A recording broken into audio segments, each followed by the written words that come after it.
On the evening of January 11th, 2019, a 911 call came into Christiansburg Police Department from a mobile home on Zinc Lane. The caller, a 25-year-old man named Mackenzie Hellman, reported that his girlfriend's 2-year-old son had fallen from a bed and wasn't responding. When Officer Aaron Lusk arrived at 430 Zinc Lane 5 minutes later, he found something that didn't match the story he'd been told. A massive man sat on the living room floor beside a tiny, motionless child, with blonde hair and bruises covering both eyes. The boy had no pulse. Officer Lusk began CPR immediately. Paramedics worked for 25 minutes before detecting a faint heartbeat. By the time Stephen Dale Meek II reached the hospital, doctors knew this was no accident. Within 48 hours, the toddler was dead. Within a week, investigators had uncovered evidence of systematic torture, sexual exploitation, and a level of cruelty that would leave veteran detectives sobbing in the evidence room. This is the story of how a child who loved Mickey Mouse and danced to every song he heard became the victim of incomprehensible evil, and how a 2-year-old witness helped bring his killers to justice. Before we go deeper, subscribe if you love true crime documentaries rooted in verified facts and investigative logic, and tell me in the comments where you're watching from. Now let's begin. Stephen Dale Meek II entered the world at 4:48 in the morning on July 14, 2016 in Bloomington, Indiana. His mother, Kayla Nicole Thomas, was 24. His father, Stephen Dale Meek Sr., was present for the birth. The baby weighed 7 pounds 6 ounces, measured 20.5 inches long, and had bright blue eyes that his family would remember as curious and full of light. From his earliest months, Stephen was described by relatives as a happy, affectionate child. His uncle later told investigators that the boy had the most charming smile he'd ever seen, always laughing, always moving. Stephen's great-grandmother recalled that he was just learning to walk at 14 months, wobbling on unsteady legs, often falling but always getting back up with a grin. His favorite thing in the world was Mickey Mouse. When the character appeared on television, Stephen's eyes would light up and he'd squeal and bounce with excitement. The family bought him Mickey toys and a stuffed version he slept with every night, clutching it close. He loved music of all kinds. Anytime a melody played, whether from a cartoon, a radio, or his grandmother's phone, Stephen would bob his head, stomp his feet, and move his little body in what his mother called dancing. He had an unusual taste for a toddler. He loved the rock band Dory, a preference that made his family laugh. He also loved being around deer. His maternal grandfather, Carl Kreisley, was a hunter, and Stephen would watch with fascination as Carl processed game meat, trying to imitate every movement. The boy had a special bond with his grandparents, Melinda and Carl. He followed them everywhere, begging Carl to sing Baby Shark one more time, insisting on helping with chores even though he was barely tall enough to reach countertops. The Kreisleys had a large grey dog named Lucy Lou. Stephen called her Woozy Woo. He would hug the dog constantly, burying his face in her soft fur. When Lucy Lou died in July 2018, family members noticed that Stephen seemed to understand something was wrong. He appeared sad, quieter than usual, as if mourning his friend. Stephen's parents separated shortly after his birth. Custody was shared. Sometimes the boy stayed with Kayla, sometimes with his father. When he was with Stephen Sr., the toddler quickly bonded with his father's new partner, Michelle. Stephen started calling her Mama, which moved her deeply. Michelle later described him as an amazing, smart, and loving child, a bright little boy who changed her whole world. She said, not a minute went by without Stephen saying, "Mama, look," or "Mama, look, Mickey," dragging her by the finger to show her his toy microwave and asking her to push the button. Michelle would tell investigators through tears that she would have taken a bullet for that child. By all accounts, Stephen was adored by everyone who encountered him. His laughter filled rooms. His hugs were warm and sincere. He was a well-behaved, curious little boy who touched everything, explored everything, asked questions in his limited vocabulary. Family members believed he would grow up to be a hunter and fisherman like his grandfather. But in early 2019, everything changed. Kayla Thomas began dating Mackenzie Kyle Hellman, a 25-year-old man whose appearance alone was unsettling. He stood 6 feet 6 inches tall, weighed 295 pounds, had a shaved head, a sparse moustache, and a goatee. Photographs show a man who looked decades older than his age, worn, haggard, menacing. Hellman had a 2-year-old son named Kevin from a previous relationship with a woman named Cheyenne. The relationship had ended, but Cheyenne and Kevin remained part of Hellman's life. Hellman also had a documented history of mental health crises. He had been involuntarily committed to psychiatric facilities multiple times. Whether Kayla knew the full extent of his instability is unclear, but she proceeded with the relationship. In early January 2019, Kayla, Hellman, Stephen, Cheyenne, and 2-year-old Kevin moved into a mobile home at 430 Zinc Lane in Christiansburg, Virginia, a small town in Montgomery County with a population of just over 20,000. The trailer sat in a neighborhood of similar mobile homes, located less than 5 minutes from the Christiansburg Police Department. 5 people now lived together in cramped quarters. Kayla, her boyfriend Hellman, her 2-year-old son Stephen, Hellman's ex-partner Cheyenne, and Cheyenne's 2-year-old son Kevin. The arrangement was unusual, even by the standards of blended or non-traditional families, and it was inside this trailer that Stephen Dale Meek II would experience the worst suffering imaginable. The first days of January 2019 marked the beginning of hell for the toddler. Mackenzie Hellman was a habitual methamphetamine user. The drug, a powerful central nervous system stimulant, is known to cause paranoia, aggression, and erratic behavior, especially with chronic use. Hellman's consumption was regular and heavy. Under its influence, his behavior towards Stephen became increasingly volatile. Stephen was an active, curious 2-year-old. He ran, made noise, sought attention, sometimes cried, all normal behaviors for a child his age. But every sound, every movement from Stephen seemed to trigger rage in Hellman. He would scream at the boy. His voice, booming in the small trailer, made Stephen flinch and retreat. The child, once cheerful and outgoing, began to show signs of fear. Hellman would push Stephen when the boy came too close, grab his arms roughly, leaving bruises on the soft skin. He forbade Stephen to cry. If the child whimpered, Hellman would loom over him, his massive frame casting a shadow, and threaten him. He forced Stephen to sit quietly in corners for hours. If the boy moved or made a sound, Hellman's response was swift and brutal. Kayla Thomas witnessed all of this. She saw her son cringe when Hellman entered the room. She heard Stephen sobbing quietly at night. She noticed bruises forming on his small body. But she did nothing. Kayla was pregnant with Hellman's child. She later claimed she was afraid of being alone, afraid of losing him, afraid he might harm her or the unborn baby. She chose inaction. She chose her relationship over her son's safety. Hellman began what he called disciplining Stephen for minor infractions. If the boy dropped a toy, Hellman would hit him on the back of the head. If Stephen asked for food at the wrong time, Hellman pushed him against walls. If Stephen cried, Hellman would grab the child's face, squeezing his cheeks until red marks appeared, hissing threats inches from the boy's face. Stephen, at 2 years old, could not comprehend why this man hated him. He didn't understand why his mother no longer protected him, no longer picked him up when he was scared. The transformation in Stephen was visible. He became quiet, withdrawn, afraid to make noise or draw attention. His bright eyes dulled. His laughter stopped. One day in early January, Stephen accidentally spilled juice. His hands were shaking as he tried to drink from a cup, a possible sign that he was already living in a state of chronic fear. When the juice spilled, Hellman exploded.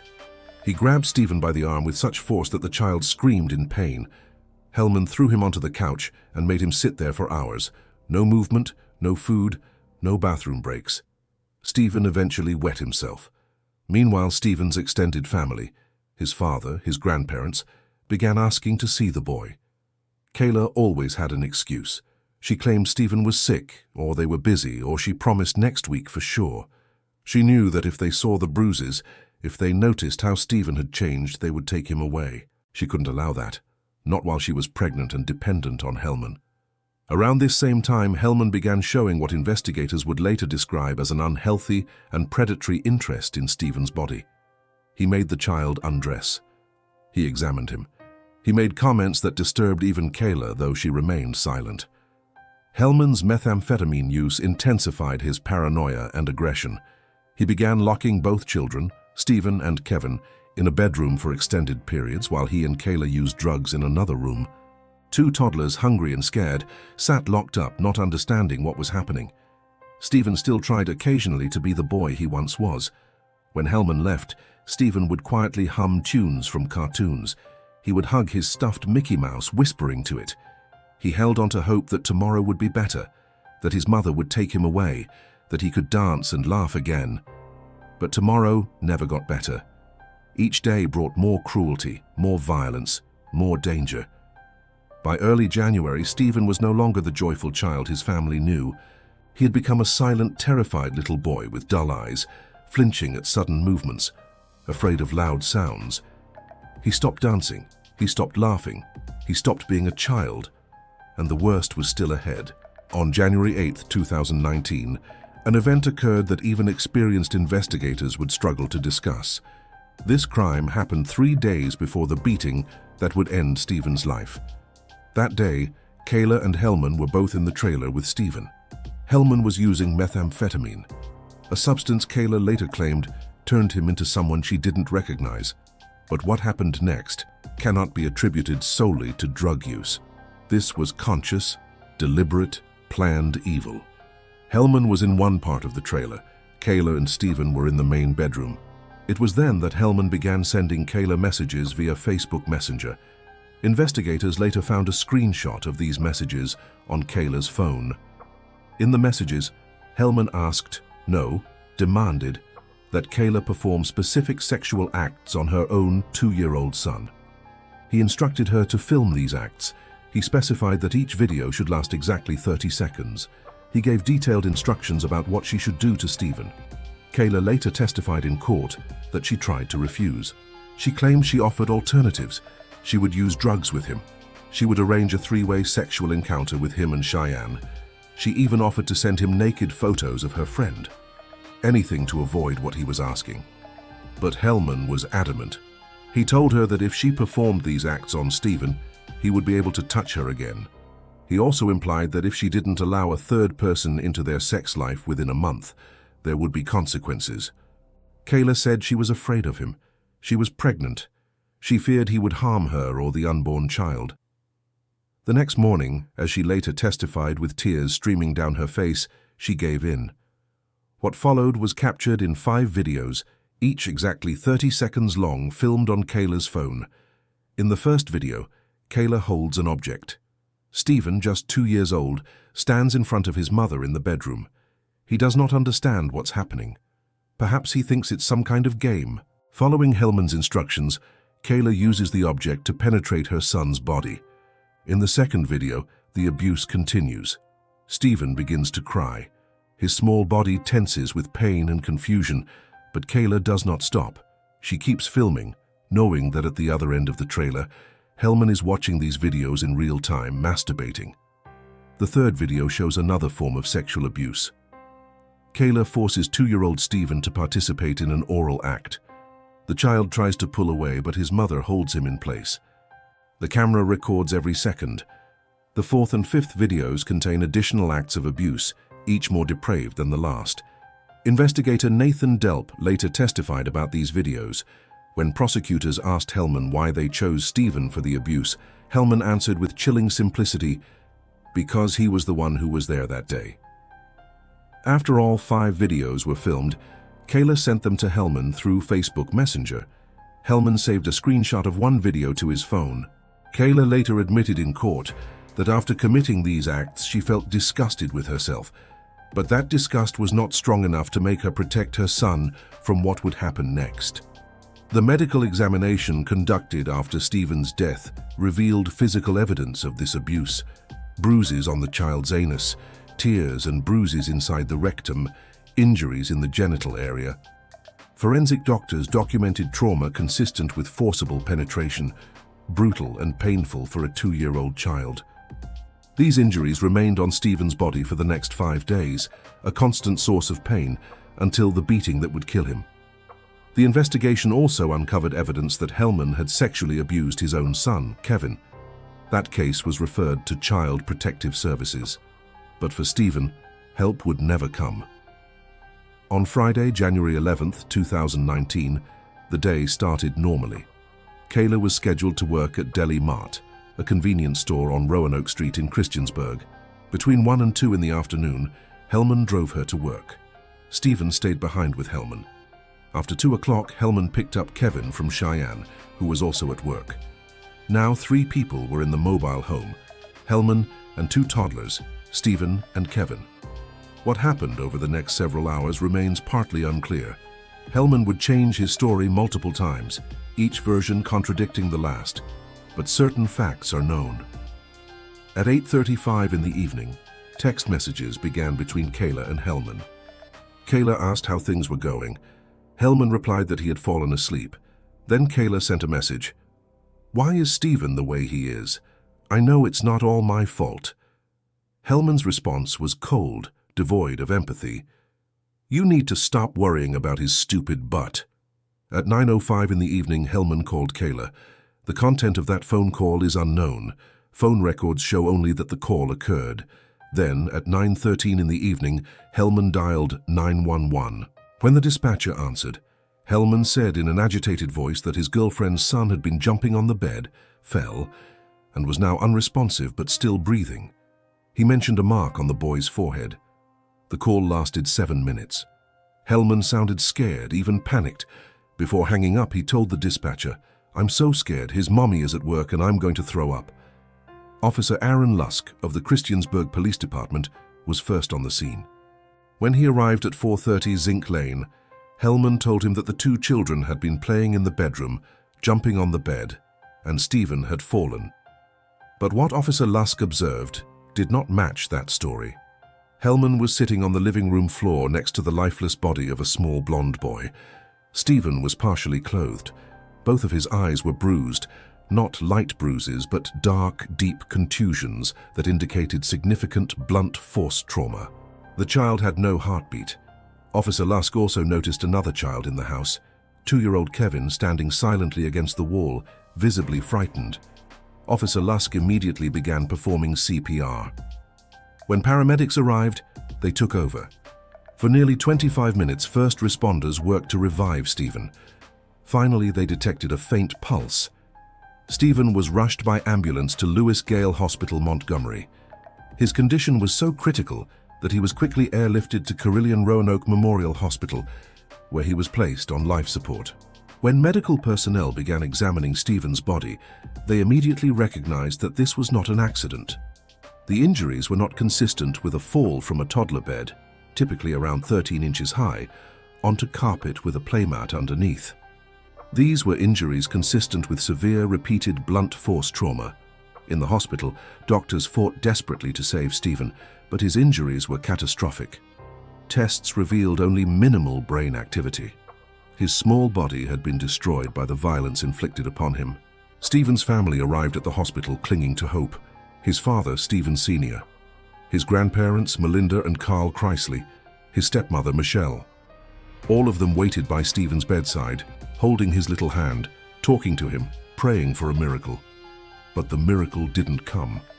At 7:40 in the evening on Sunday, January 13th, 2019, 2 days after the beating, Stephen Dale Meek II was pronounced dead. His short life ended 6 months before his 3rd birthday. Christiansburg Police Chief Mark Sison, a veteran law enforcement officer who had seen many terrible things in his career, held a press conference. His voice was heavy with emotion.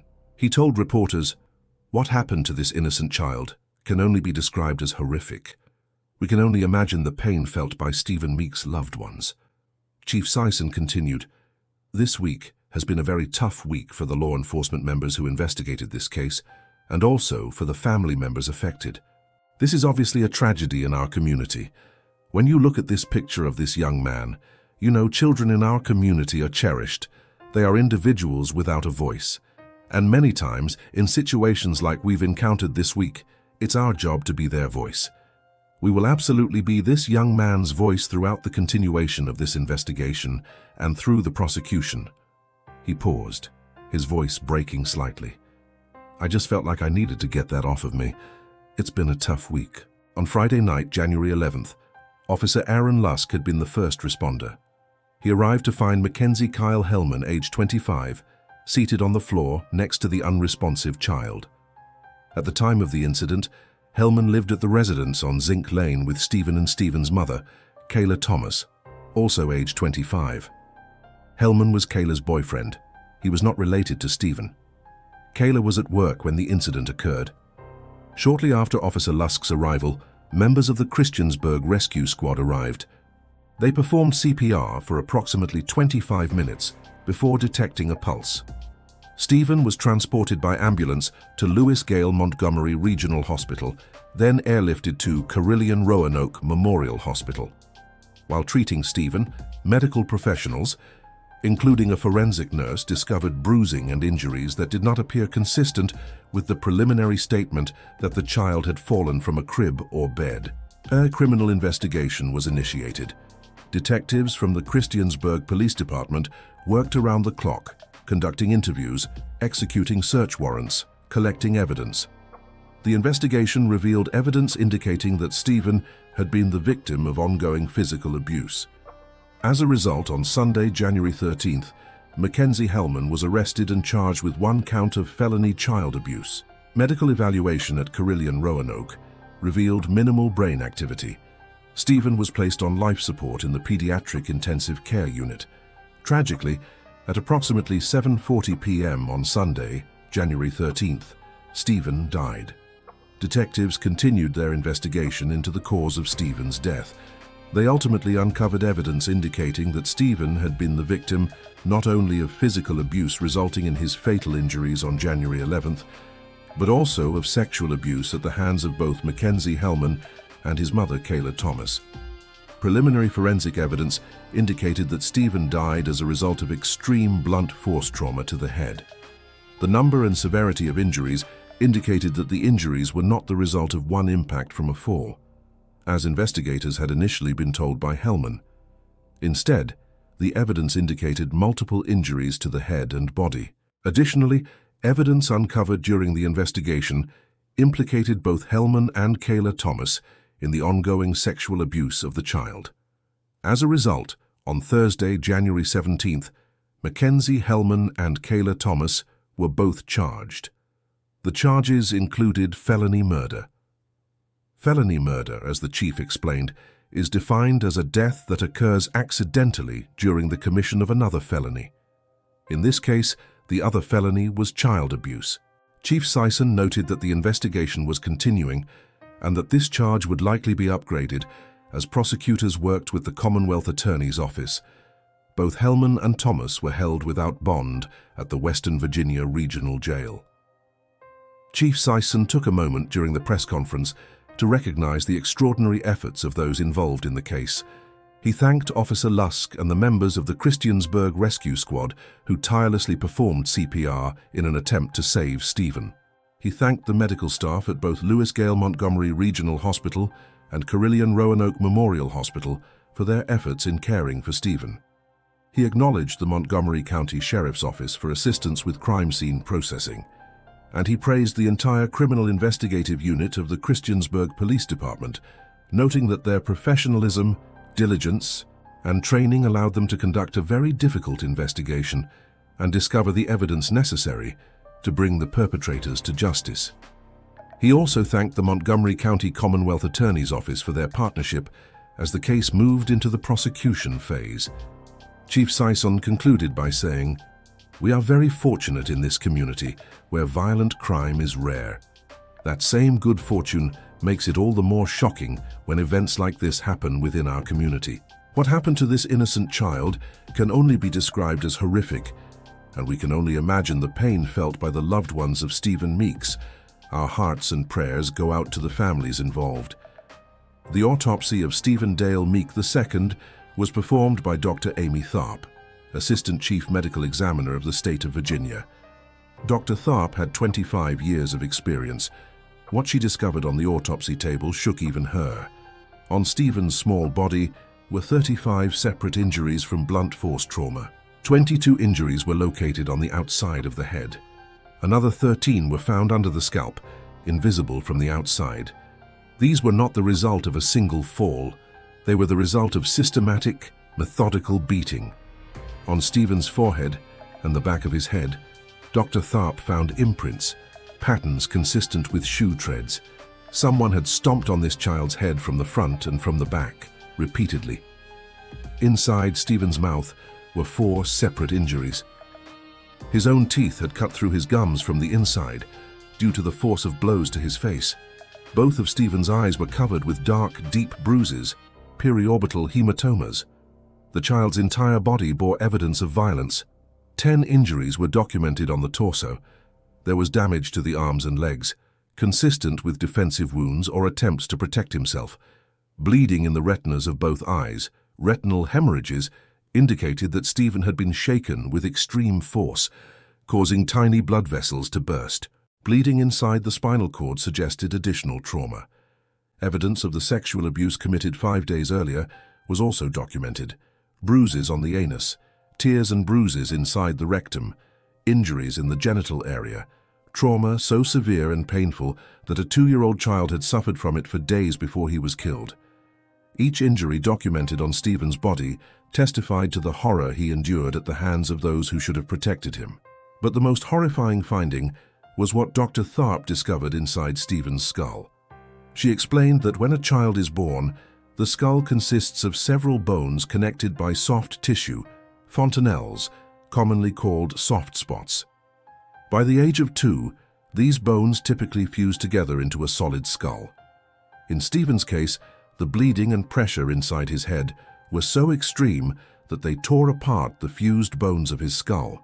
The internal pressure from bleeding was sufficient to separate the cranial bones of a 2-year-old child, a finding that indicated catastrophic trauma.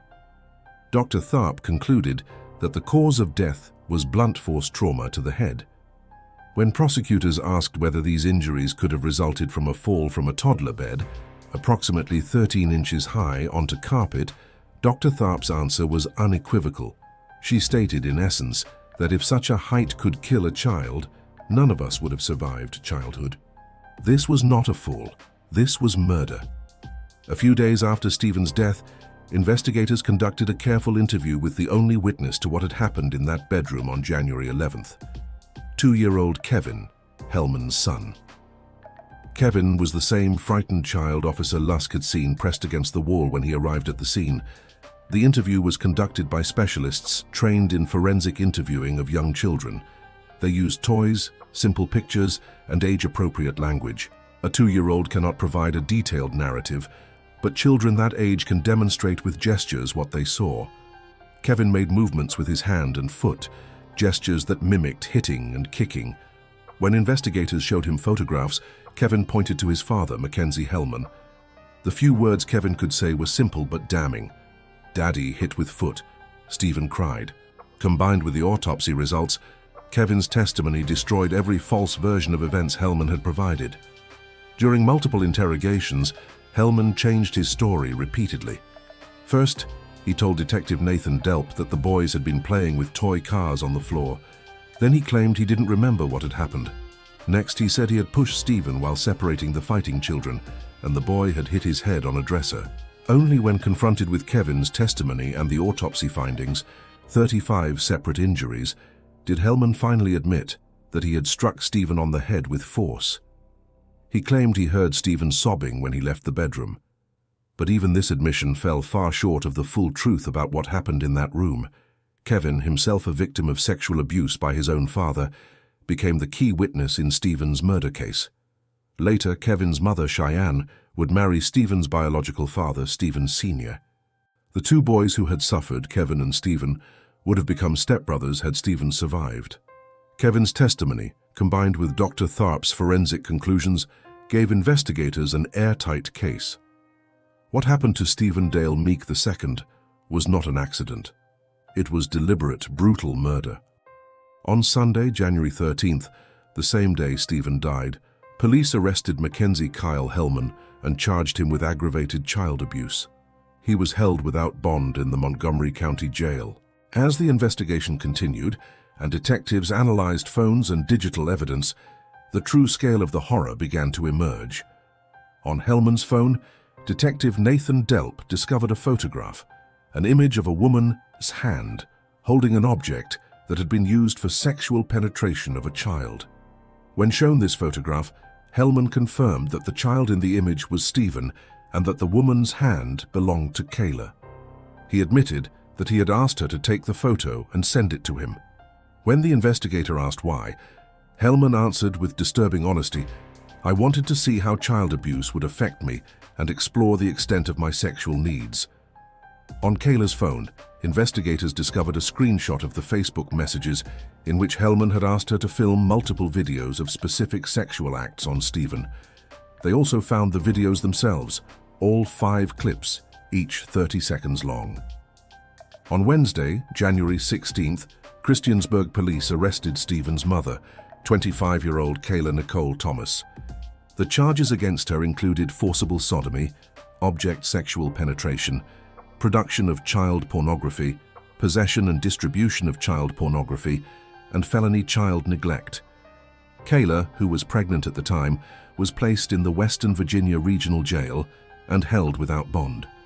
The next day, Kayla appeared before a judge and in tears asked if she could be released from jail to attend her son's funeral. The judge denied the request. The day after her arrest, the charges against Kayla were increased and now included murder while committing another felony, aggravated child abuse, 2 counts of aggravated sexual battery of a child under 13, solicitation of a minor for sexual purposes, being an accessory to sexual penetration, forcible sodomy, and possession, production, and distribution of child pornography. In March 2021, more than 2 years after Stephen's murder, Mackenzie Hellman's trial on charges related to sexual abuse began. The trial lasted 3 days. During the proceedings, prosecutors presented 3 of the videos found on Kayla's phone. According to testimony, Hellman had confessed to police that he asked Kayla to perform sexual acts on her son to see if it would sexually arouse him. On March 15, 2021, after deliberating for only 30 minutes, the jury returned a verdict: guilty on all charges related to sexual abuse.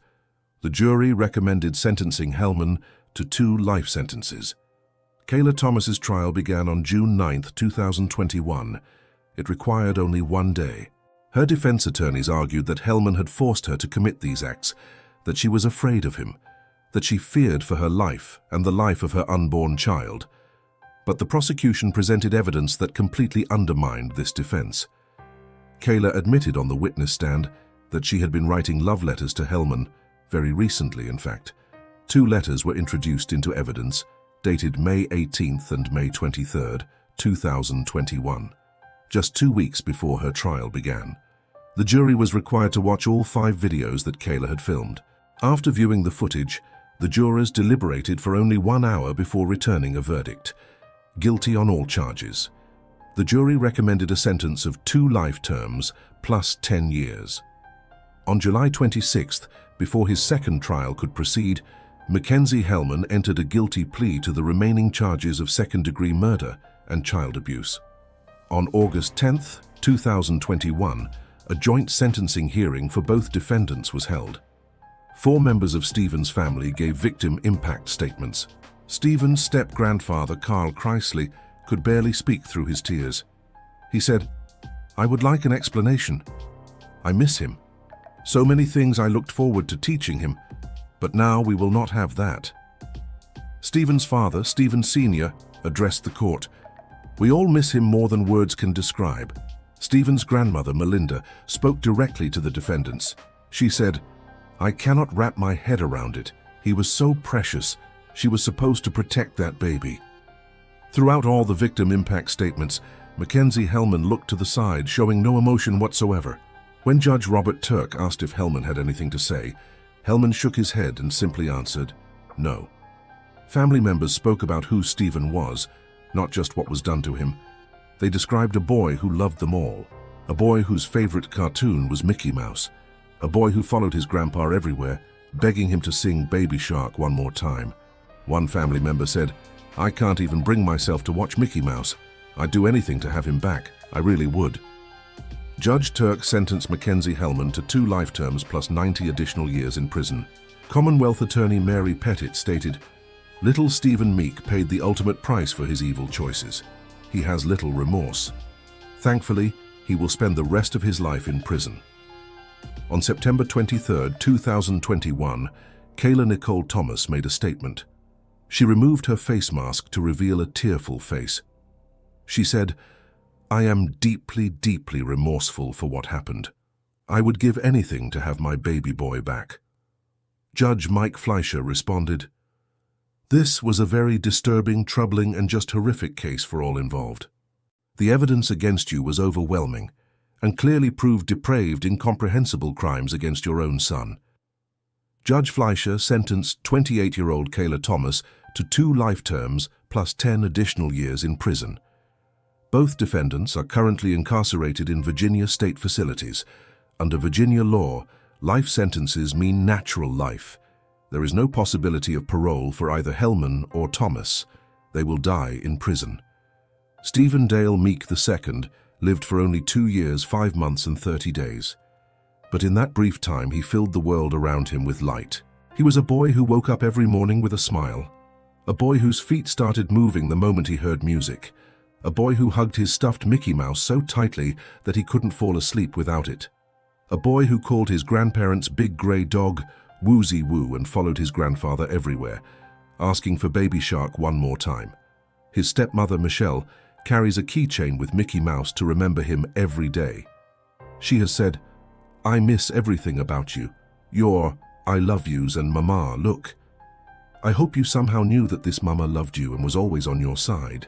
Stephen's grandfather, Carl, said, "I still see his little face, I still hear his laugh, and I will miss him every day for the rest of my life."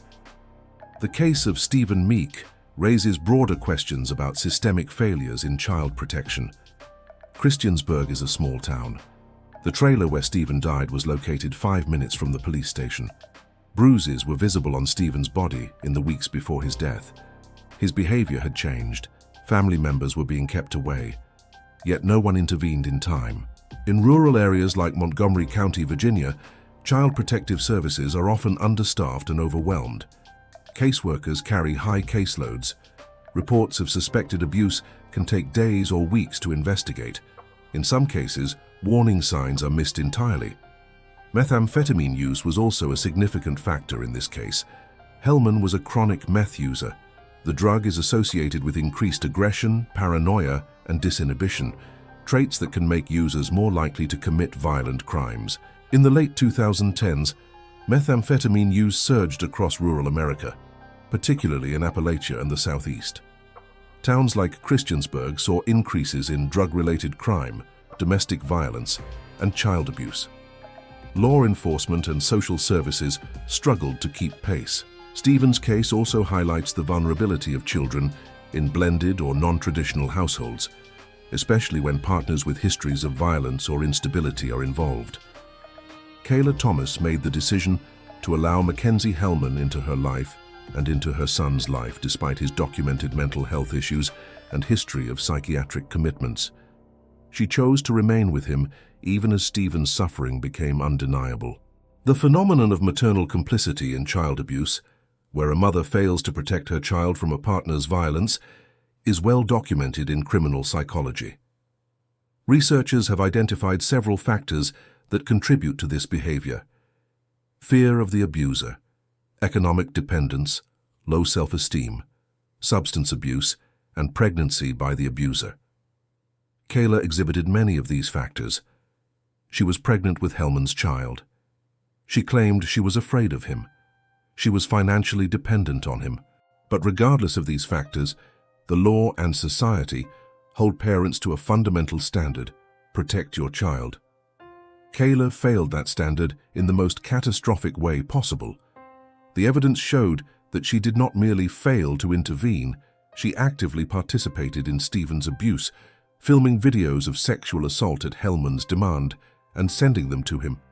Her expressions of remorse at sentencing, while tearful, rang hollow in light of the love letters she had written to Hellman just weeks before her trial. One of the most disturbing elements of this case is the role of 2-year-old Kevin as a witness. Kevin, himself a victim of sexual abuse by his father, provided testimony that was crucial to the prosecution. Forensic interviews with very young children are challenging. Children under 3 have limited verbal skills and short attention spans. They may not understand the concept of truth versus falsehood. Yet Kevin was able to communicate, through gestures and simple words, what he saw: his father hitting Stephen with his foot, Stephen crying. The use of child witnesses in criminal trials raises ethical and legal questions. Courts must balance the need for justice with the potential trauma to the child. In Virginia, as in most states, child witnesses can testify if they are deemed competent, meaning they understand the difference between truth and lies and can communicate what they saw. In this case, Kevin's testimony was corroborated by extensive physical evidence, making it credible and admissible. The investigation into Stephen's death was notable for its thoroughness. Christiansburg police detectives worked around the clock. They conducted multiple interviews with Hellman, Kayla, Cheyenne, and other witnesses. They executed search warrants on the mobile home, seizing electronics, bedding, and other physical evidence. They coordinated with forensic specialists, including the forensic nurse who examined Stephen at the hospital and Dr. Amy Tharp, who performed the autopsy. They recovered and analyzed digital evidence from phones, text messages, Facebook Messenger conversations, photographs, and videos. The digital evidence was particularly damning. The screenshot of messages in which Hellman instructed Kayla to abuse Stephen, the 5 videos she filmed, the photograph on Hellman's phone, all of this formed an incontrovertible record of their crimes. In modern investigations, digital forensics has become indispensable. Cell phones, social media accounts, and messaging apps often contain evidence that suspects don't realize is preserved. In this case, Kayla and Hellman's own phones provided the evidence that ensured their convictions. The legal proceedings moved relatively quickly by the standards of the American criminal justice system. Stephen died in January 2019. Hellman's sexual abuse trial took place in March 2021, and Kayla's trial in June 2021. Sentencing occurred in August and September of that year. The speed of the process was facilitated by the overwhelming evidence and, ultimately, by Hellman's decision to plead guilty to murder charges, avoiding a second trial. The sentences handed down, life without parole for both defendants, reflect the severity of their crimes and the outrage of the community. Virginia abolished parole in 1995. Under current law, a life sentence means the defendant will remain in prison until death. There is no possibility of early release. Stephen's death had a profound impact on the Christiansburg community. Vigils were held. Residents expressed shock and grief. In a town where violent crime is rare, the murder of a 2-year-old child was almost incomprehensible. Chief Mark Sison's emotional press conference resonated with the public. His statement that children are individuals without voice and that law enforcement must be their voice became a rallying cry for advocates of child protection reform. In the aftermath of Stephen's death, there were calls for changes to Virginia's child protective services system, more funding, lower caseworker caseloads, better training in recognizing signs of abuse. Whether these calls will result in meaningful reform remains to be seen. Systemic change is slow, and child welfare agencies across the United States continue to face resource constraints. Stephen's family has attempted to honor his memory and ensure that his story is not forgotten. His stepmother, Michelle, continues to speak publicly about Stephen, sharing memories of his laughter, his love of music, his affection for Mickey Mouse. His grandparents, Melinda and Carl Chrysley, have spoken about the importance of recognizing warning signs of child abuse: unexplained bruises, sudden behavior changes, fear of going home, fear of certain people. They urge anyone who sees such signs to speak up, to call authorities, to not stay silent. One call, they emphasize, can save a life. The case of Stephen Meek is not unique. Each year in the United States, approximately 1,800 children die from abuse or neglect. The majority of these victims are under the age of 4. Most are killed by a parent or caregiver. The most common cause of death is head trauma, as in Stephen's case. These are not random acts of violence by strangers. They are acts committed within homes, by people the child knows and trusts. Child abuse thrives in silence. It happens behind closed doors. Victims are too young to report it. Neighbors, teachers, doctors, family members may see warning signs but choose not to intervene. Out of uncertainty, fear of being wrong, reluctance to get involved, or misplaced faith that the parents know best. Stephen's case is a stark reminder that silence can be deadly. The bruises on Stephen's body were visible. His behavior had changed. His family was being kept away. These were red flags. If someone, anyone, had called Child Protective Services or the police in those weeks before January 11th, Stephen might have been removed from that home. He might be alive today. The story of Stephen Dale Meek II is a story of unimaginable cruelty inflicted upon an innocent child, but it is also a story about failure. Failure of systems meant to protect children, failure of individuals who saw warning signs and did nothing, failure of a mother who chose complicity over her son's safety. And it is a call to action. Stephen's voice was silenced. But his story must be heard, it must be shared, it must serve as a lesson. If this story reaches even one person who recognizes warning signs in a child they know, if it prompts even one person to make a call that saves a life, then Stephen's short time on this earth will have meaning beyond the tragedy of his death.